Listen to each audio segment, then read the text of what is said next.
पूरा घर कंगाल हो जाएगा, घर में गरीबी आ जाएगी। इसी के साथ हम जानेंगे कि किस दिन महिलाओं को तुलसी माँ को कभी भी गलती से भी जल नहीं देना चाहिए, वरना होता है घोर अनर्थ। माँ तुलसी के साथ ही माँ लक्ष्मी भी हो जाती हैं क्रोधित। तो पूरी जानकारी के लिए वीडियो को अंत तक जरूर देखना। शास्त्रों के अनुसार जहाँ पर तुलसी का पौधा होता है तो वहाँ पर साक्षात महालक्ष्मी अस्थायी रूप से वास करती हैं। आपको बता दें कि जो व्यक्ति सही तरीके से तुलसी की पूजा पाठ और देखभाल अगर कर लेता है तो सदैव महालक्ष्मी उसके घर में अपना स्थान बना लेती है। लेकिन तुलसी के कुछ वास्तु नियमों को आपको ध्यान में रखना अवश्य है। ऐसे में आइए उन वास्तु नियमों के बारे में जानते हैं। नंबर 1, नियमित तौर पर तुलसी के दर्शन करने और हाथ जोड़ने से व्यक्ति के सभी पाप खत्म हो जाते हैं। ऐसे में उसके अंदर एक नई ऊर्जा का संचार होता है जो उसे कामयाब बनाती है। नंबर 2, शास्त्रों के अनुसार तुलसी माता अगर जिस व्यक्ति पर मेहरबान हो जाएं, तो उसे रंक से राजा बना देती हैं। इसीलिए माता लक्ष्मी की सच्चे दिल से जो व्यक्ति पूजा पाठ करता है उसे उसका फल अवश्य मिलता है। नंबर 3, तुलसी के पौधे में प्रतिदिन पूजा पाठ और शाम को दीपक जलाने से व्यक्ति की सभी इच्छाएं पूरी होती हैं। नंबर 4, यदि आपका कारोबार कम चलता है या पूरी तरह से ठप हो गया है तो ऐसे में आप परेशान ना हो। हर शुक्रवार के दिन तुलसी के पौधे में कच्चा दूध चढ़ाते रहें, आपकी परेशानी जल्द ही दूर हो जाएगी। तुलसी माता अपने भक्तों को कभी भी निराश नहीं करती। नंबर 5, जहाँ पर अस्थायी रूप से नियमित तौर पर तुलसी में दीपक जलता है तो भूल कर भी भूत प्रेत आत्मा उस घर में भटकती भी नहीं है, बल्कि जहाँ पर तुलसी का पौधा लगा होता है तो उस घर से नकारात्मक ऊर्जा कोसों दूर रहती है। नंबर 6, अगर आपके घर में पैसों की तंगी रहती है और घर की जमा पूंजी धीरे धीरे कम होती जा रही है तो ऐसे में आप तुरंत तुलसी का पौधा घर पर ले आएं और नियमित रूप से उसकी पूजा करें और देखें तुलसी माता का चमत्कार। नंबर 7, 100 गुना फल की प्राप्ति के लिए विष्णु भगवान की पूजा में तुलसी के पत्तों का बहुत महत्व है। कहते हैं अगर आपके पास भगवान को चढ़ाने के लिए कोई भोग ना हो तो केवल तुलसी का पत्ता चढ़ा दें, वो प्रसन्न हो जाती हैं। वैसे तो प्रत्येक देवी देवता की पूजा में तुलसी दल का उपयोग किया जाता है, लेकिन भगवान शंकर और गणेश की पूजा में तुलसी का उपयोग नहीं किया जाता। नंबर 8, अगर आपके बच्चे को किसी की बुरी नज़र लगी है तो उसे बचाने के लिए तुलसी के 7 पत्ते और 7 काली मिर्च के दाने मुट्ठी में लेकर बच्चे के सिर से पैर तक 7 बार उतार कर घर के पीछे की तरफ रख दें, सब ठीक हो जाता है। ये आपको क्लॉकवाइज डायरेक्शन में घुमाना है, यानी घड़ी की सुई की दिशा में उतारनी है। नंबर 9, परेशानी को जड़ से खत्म करने के लिए और बीमारी को दूर भगाने के लिए शाम होने से पहले 4-5 तुलसी के पत्ते तोड़कर तकिए के नीचे रखकर सो जाएं और सुबह होने के बाद कुछ पत्ते खा लें। धीरे धीरे आपकी सभी समस्या खत्म हो जाएंगी। ऐसे में बचे हुए पत्ते फिर से तकिए के नीचे रखकर सो जाएं और सुबह खा लें। ये नियम अपनाएं और देखिए चमत्कार। नंबर 10, ज्योतिष शास्त्र के अनुसार कहा जाता है कि तुलसी की माला पहनने से बुध और गुरु ग्रह बलवान हो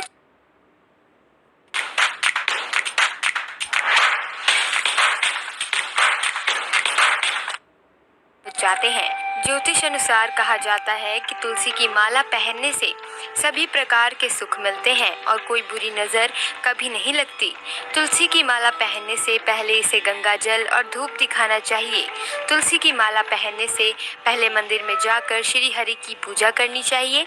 जो लोग तुलसी की माला पहनते हैं तो उन्हें प्याज और लहसुन और मांस मदिरा का सेवन छोड़ देना चाहिए। नंबर 11, यदि आपका हर कार्य असफल हो जाता है तो ऐसे में आप तुलसी के पौधों की जड़ को लेकर उसे गंगा जल से धो लें। इसके बाद बाद ही इसकी ठीक तरह से पूजा करें और फिर पीले कपड़े में बांध कर रख दें। धीरे धीरे आपकी सभी समस्याओं का अंत हो जाएगा। नंबर 12, जो व्यक्ति तुलसी के पाउडर का इस्तेमाल करते हैं तो वो हमेशा भयंकर से भयंकर बीमारी से बचा रहता है।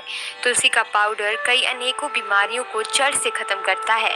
नंबर 13, जो व्यक्ति सच्चे दिल से तुलसी विवाह करवाता है तो सभी देवी देवताओं की कृपा उस पर बरसती है। तुलसी माता सदैव उसके साथ रहती हैं और उसके हर बिगड़े कार्य को पूरा कर देती हैं। नंबर 14, तुलसी को कौन सी दिशा में रखें, आइए जानते हैं। वास्तुशास्त्र के अनुसार तुलसी का पौधा लगाने के लिए उत्तर दिशा या उत्तर पूर्व दिशा या फिर पूर्व दिशा का चुनाव करना चाहिए, सबसे उत्तम है। नंबर 15, तुलसी का पौधा कभी भी घर पर लाएं तो बृहस्पतिवार के दिन ही लाएं और सुबह के समय ही लगाएं और ऐसे में गलती से भी तुलसी के नीचे ना ही शिवलिंग को रखें और ना ही गणेश की प्रतिमा को। इस बात का विशेष ध्यान रखें कि तुलसी पर कभी भी गंदा या अशुद्ध जल नहीं चढ़ाना चाहिए। हमेशा साफ शुद्ध जल का ही उपयोग करें। अगर जो पानी पीने के लायक ना हो तो ऐसे जल का उपयोग ना ही करें। जिस जल को आप पीने के लिए उपयोग कर सकते हैं ऐसे जल से ही तुलसी को पानी देना चाहिए। इसके अलावा कुछ और बातों पर भी ध्यान देने की ज़रूरत है। अगर आपने घर की तुलसी छत पर रखी है तो निश्चित रूप से आपके घर की उत्तर दिशा में चींटियां निकलनी शुरू हो जाएंगी।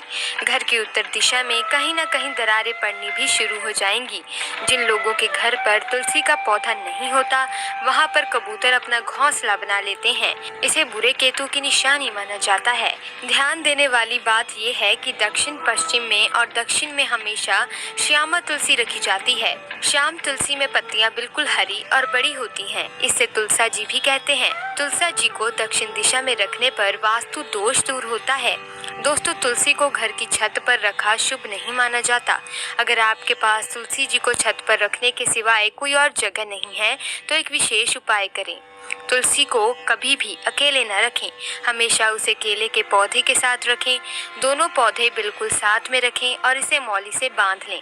इससे आपको वास्तु दोष की हानि नहीं होगी। सबसे ज़्यादा जो महिलाएं सवाल पूछना चाहती हैं वे ये है कि क्या मासिक धर्म के दौरान तुलसी की पूजा की जा सकती है? क्या महिलाएं तुलसी को मासिक धर्म के दौरान जल चढ़ा सकती हैं या नहीं? तो चलिए इसके बारे में भी जान लेते हैं। दोस्तों, मासिक धर्म के दौरान औरतें अपवित्र होती हैं और इसीलिए मासिक धर्म के दौरान कुछ काम ऐसे हैं जो नहीं करने चाहिए। जैसे अचार को हाथ नहीं लगाना चाहिए, वो खराब हो जाता है। मंदिर नहीं जाना चाहिए, चौराहे पर नहीं जाना चाहिए क्योंकि इससे बुरी नज़र लग सकती है। ऐसे ही पौधों में पानी भी नहीं देना चाहिए, इससे पौधे सूख जाते हैं और कोई भी धार्मिक कार्य भी नहीं करने चाहिए। इसीलिए आपको मासिक धर्म के दौरान तुलसी को जल भी अर्पण नहीं करना चाहिए। तुलसी व्रत भी नहीं करना चाहिए, तुलसी के पास भी नहीं जाना चाहिए वरना तुलसी का पौधा सूख सकता है। तुलसी अपवित्र हो जाती है। तुलसी की पवित्रता का खास ख्याल रखा जाना चाहिए।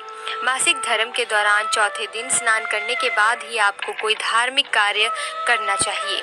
दोस्तों, वीडियो में दी गई जानकारी अगर आपको अच्छी लगी, वीडियो को लाइक करना, चैनल को सब्सक्राइब करना मत भूलना।